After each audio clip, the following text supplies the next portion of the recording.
बिस्मिल्लाहिर्रहमानिर्रहीम अस्सलाम वालेकुम। ग्लोबल वीज़ा टिप्स के साथ मैं हूं बैरिस्टर मियां अमर अली।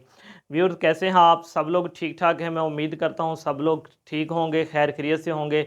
आज मैं आपके लिए लेके आया हूं इटली के ऊपर वीडियो। मैं आज की इस वीडियो में बताऊंगा कि किस तरह से आपने इटली का वीज़ा अप्लाई करना है और कौन सा तरीका अगर आप अपनाएंगे तो आपको इटली का वीज़ा इंशाल्लाह ताला 100% मिल जाएगा। तो डिटेल के साथ इंशाल्लाह ताला इस बारे में डिस्कस होगी। आपको डॉक्यूमेंट्स कौन से चाहिए, फ़ीस कितनी है और वीज़ा आपने कहाँ पर जाकर जमा कराना है, इंशाल्लाह ताला सारी चीज़ें मैं आपको बताऊँगा। लेकिन उससे पहले मेरी एक रिक्वेस्ट है कि अगर आप ट्रैवल से मतलब इमिग्रेशन से मतलब या फिर वीज़ा से मतलब लेटेस्ट अपडेट हासिल करना चाहते हैं तो आप मेरे चैनल को ज़रूर सब्सक्राइब करें, साथ में बेल आइकन के बटन को भी क्लिक करें ताकि मेरी आने वाली सारी लेटेस्ट इंफॉर्मेशन वीडियोज़ आप तक पहुँच सकें। चलिए अब बाकायदा तौर पर स्टार्ट करते हैं वीडियो को। इटली बहुत फेमस है, जैसा कि आप लोग भी जानते हैं कि एक शेंजन का एक कंट्री है। लोग इटली जाने के लिए 30-35 लाख देते हैं और बहुत से लोग वहाँ पर इलीगल तौर पर जाने की कोशिश करते हैं, जो कि मैं हमेशा से उनको कहता हूँ कि वो तरीका ना आजमाएं जिसमें आपको आपकी जान का माल का खतरा हो। तो इंशाल्लाह ताला मैं आपको लीगल तरीके से बताऊंगा किस तरह से आप इटली जा सकते हैं और आपकी ज़्यादा उसमें कॉस्ट भी नहीं आएगी। सिर्फ 80 यूरो उनकी एम्बेसी की फ़ीस है। इसके बाद फिर सिर्फ ट्रैवल इंश्योरेंस के लिए आपको 4-5 हज़ार देना पड़ेगा और टिकट के पैसे हैं। इसके अलावा आपका कोई खर्चा नहीं। इसके अलावा मैं आपको ये बताना चाहता हूँ कि तकरीबन 1 डेढ़ माह में ही मेरे 6000 सब्सक्राइबर हो चुके हैं यूट्यूब पर। मैं आपका बहुत-बहुत शुक्रिया अदा करना चाहता हूँ कि आप मेरी वीडियो को लाइक करते हैं, पसंद करते हैं और आगे शेयर करते हैं। इतने थोड़े टाइम में इतने ज़्यादा सब्सक्राइबर जो है वो उम्मीद नहीं कर रहा था और मैं आप ही के लिए आप यकीन जाने कि मेरे पास बहुत ज़्यादा बिज़ी डे होता है, कचहरी जाना होता है, फिर इसके अलावा मेरा एक अलहदा से बिज़नेस भी है। फिर उसके अलावा मैं इवनिंग में ये इस वीज़ा कंसल्टेंसी के लिए भी जो काम करता हूँ, ठीक है, आप लोगों की रहनुमाई करता हूँ, आपके मैसेजेस के जवाब भी देता हूँ। तो बहुत मुश्किल से मैं जो है वो रोज़ आपके लिए वीडियोज़ का टाइम निकालता हूँ। तो आप लोगों ने मुझे बहुत प्यार दिया, मैं आपको अपनी फैमिली की तरह ही समझता हूँ। इंशाल्लाह ताला हम इसी तरह आगे बढ़ते रहेंगे और मैं आपको नए-नए तरीके बताता रहूँगा और अच्छे तरीके से गाइड करता रहूँगा किस तरह आप अपने पैसे बचाएँ और अगर आप बाहर जाना चाहते हैं तो लीगल तरीके से जाएँ। इटली के लिए जैसे लोग जो वो 30-35 लाख उठाए फिरते हैं, बंदों से कहते हैं कि हमसे 30 लाख ले लें, 25 लाख ले लें, लेकिन हमें इटली पहुँचा दें। लेकिन आज की इस वीडियो में आप लोगों को बताऊँगा किस तरह थोड़े से तरीके थोड़े से पैसों में जो है आप एक असल तरीका अपनाते हुए किस तरह से इटली जा सकते हैं। सबसे पहले तो अगर इटली की एम्बेसी की फ़ीस की बात की जाए तो वो सिर्फ़ 80 यूरो है, 80 यूरो है। अगर आप उसको कन्वर्ट करें तो तकरीबन 26-27 हज़ार रुपए बनेगा, जो कि ज़्यादा नहीं है। इसके अलावा जो आपकी इसके ऊपर कॉस्ट आएगी वो ट्रैवल इंश्योरेंस के ऊपर है। ट्रैवल इंश्योरेंस तकरीबन 4 से 5 हज़ार में बन जाती है एक बंदे की। उसके अलावा आपका टिकट का खर्चा है। इसके अलावा आपका कोई भी खर्चा नहीं है। आप देखें कि तकरीबन थोड़ी-सी अमाउंट में 50-60 हज़ार में आपको इटली का वीज़ा मिल जाएगा। अब वीज़ा कैसे मिलेगा, आपने अप्लाई कैसे करना है, वो मैं आपको डिटेल के साथ बताता हूँ। सबसे पहले तो मैं आपको डॉक्यूमेंट्स बताता चलूँ कि इटली के लिए आपने कौन से डॉक्यूमेंट्स लगाने हैं, जिससे आपके वीज़ा के चांसेस जो हैं वो बहुत ज़्यादा हाई हो जाएँगे। सबसे पहले तो आपके आइडेंटिफिकेशन डॉक्यूमेंट्स हैं, जिसके अंदर आपका पासपोर्ट है जो कि 6 मंथ वैलिड होना चाहिए। फिर आपकी फ़ोटोग्राफ हैं, एफआरसी है, न्यूली मैरिड हैं, फिर एमआरसी है। अगर आपको पहले कोई ट्रैवल हिस्ट्री है, उनकी आपने सारी कॉपीज़ करा लेनी है अपने वीज़ाज़ की। इसके अलावा जितनी भी एंट्री और एग्ज़िट की स्टैंप लगी हुई है, उन सब की भी कॉपीज़ आपने करवा लेनी है। फिर आ जाते हैं जी आपके बिज़नेस के डॉक्यूमेंट्स, आपके बैंक स्टेटमेंट में आपका बैलेंस जो है वो 15 लाख से प्लस होना चाहिए। अगर आप चाहते हैं कि आपके बहुत ज़्यादा हाई चांस हो इटली का वीज़ा लगने के लिए, तो आपने 15 लाख से कम बैलेंस अपने अकाउंट में नहीं रखना।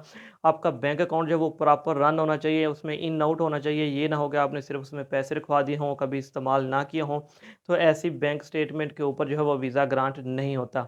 इसके अलावा जी आपका बिज़नेस का लेटर हेड आएगा, जिसके ऊपर वीज़ा रिक्वेस्ट लिखा जाएगा। आपने अपने बिज़नेस के बारे में बताना है और आपके जो बिज़नेस की वर्थ है वो आपकी टैक्स रिटर्न के साथ मैच करती हो, जो टैक्स रिटर्न आपने 3 साल की साथ लगानी है। इसके अलावा आपका एनटीएन साथ लगेगा और होटल की रिज़र्वेशन लगेगी। कोशिश करें कि पेड लगा लें, ठीक है? और वो उस पे एक ऑप्शन होती है कि वहाँ पर प्रॉपर्टी पे जाकर आपने पे करना होता है, वो वाली लगा लें और वो पेड होता है। और अगर आपका किसी वजह से वीज़ा ग्रांट नहीं होता तो आप उसे जो है वो फिर कैंसल भी कर सकते हैं, उसमें आपकी कोई कॉस्ट नहीं है। इसके अलावा एयरलाइन की टिकट लगेगी और एक चीज़ याद रखिएगा, इटली के लिए पुलिस करैक्टर सर्टिफ़िकेट जो है, पुलिस क्रिमिनल रिकॉर्ड का जो सर्टिफ़िकेट है वो लगाना बहुत ही लाज़मी है, ये भी आपने साथ ज़रूर लगाना है। जी, ये तो हो गया जी डॉक्यूमेंट्स। अब आ जाएगा एक सबसे इम्पोर्टेंट चीज़ है ट्रैवल प्लानर। ट्रैवल प्लानर क्या है? ट्रैवल प्लानर एक ऐसा प्लान है जिसमें आप जितने भी दिन जा रहे हैं, 7 दिन या 8 दिन, आपने हमेशा प्लान अपना इतना ही रखना है और आपने ये 7-8 दिन का मुकम्मल ट्रैवल प्लान बनाना है। उनको बताना है आपने कहाँ पे जाना है। अगर आप किसी बीच पे जा रहे हैं, किसी फेमस टूरिस्ट प्लेस पे जा रहे हैं, क्योंकि आप एज़ अ टूरिस्ट जा रहे हैं, आपका ये टूरिस्ट वीज़ा आप अप्लाई कर रहे हैं, तो आपने बताना है कि आपने कहाँ-कहाँ पे जाना है, कहाँ-कहाँ घूमना फिरना, तो मुकम्मल डिटेल के साथ आपने ट्रैवल प्लान साथ में ज़रूर लगाना है। ये डॉक्यूमेंट्स हैं जी सारे। तो इसके अलावा एडिशनल डॉक्यूमेंट्स लगाना चाहें तो आप कोई एक्स्ट्रा इनकम है वो साथ लगा सकते हैं, प्रॉपर्टी के लगा सकते हैं, अगर कोई आपने जगह रेंट पे दी हुई है उसका रेंट एग्रीमेंट लगा सकते हैं। ये सारे डॉक्यूमेंट्स जो हैं वो आपकी फ़ाइल को मजबूत करते हैं।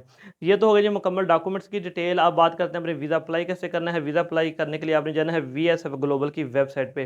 अच्छा, एक चीज़ मैं बताना भूल गया कि वीज़ा फॉर्म जो कि अवेलेबल है इटालियन एम्बेसी की वेबसाइट के ऊपर, वहाँ से आपने वो डाउनलोड करके अच्छे तरीके से फिल करना है।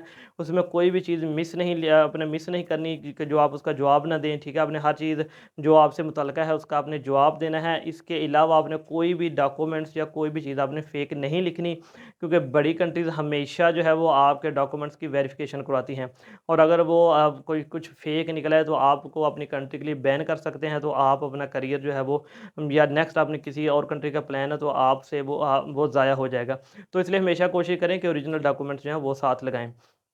तो वीज़ा फॉर्म भी अच्छे तरीके से फिल करना है, उसके बाद आपने जाना है वीएसएफ ग्लोबल की वेबसाइट पे। अच्छा, मैं एक चीज़ बताऊँ कि आप इटालियन एम्बेसी की वेबसाइट पर जाकर और वीएसएफ ग्लोबल पर जब जाएँगे, तो वहाँ से भी आपको मुकम्मल डिटेल मिल जाएगी, किस तरह से आपने वीज़ा अप्लाई करना है, आपको कौन-सा वीज़ा चाहिए, एप्लीकेशन किस तरह से प्रोसेस होगी, फ़ीस कितनी है, ये सारी डिटेल वहाँ से भी मिल जाएगी।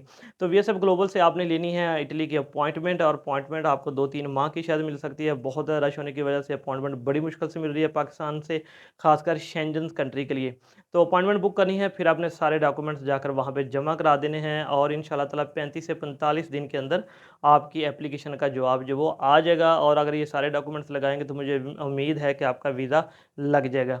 तो ये थी जी मुकम्मल डिटेल इटली का वीज़ा हासिल करने के लिए किस तरह आपने इटली का वीज़ा अप्लाई करना है। और अगर आप टूरिस्ट पे जा रहे हैं, वहाँ जाकर आप जॉब भी सर्च कर सकते हैं, और बाद में फिर पाकिस्तान वापस आएँ, वर्क वीज़ा अप्लाई करें, तो आप वर्क पे भी जा सकते हैं। लेकिन मैंने आपको जो है वो सिर्फ़ विज़िट वीज़ा का तरीका बताया है। तो आज की हमारी वीडियो थी इटली के मतलब, मैं उम्मीद करता हूँ आप लोगों को पसंद आई होगी। इंशाल्लाह ताला एक नई वीडियो के साथ मैं आपकी खिदमत में फिर हाज़िर होऊँगा। मुझे आपने अपनी दुआओं में याद रखना है। अल्लाह हाफ़िज़।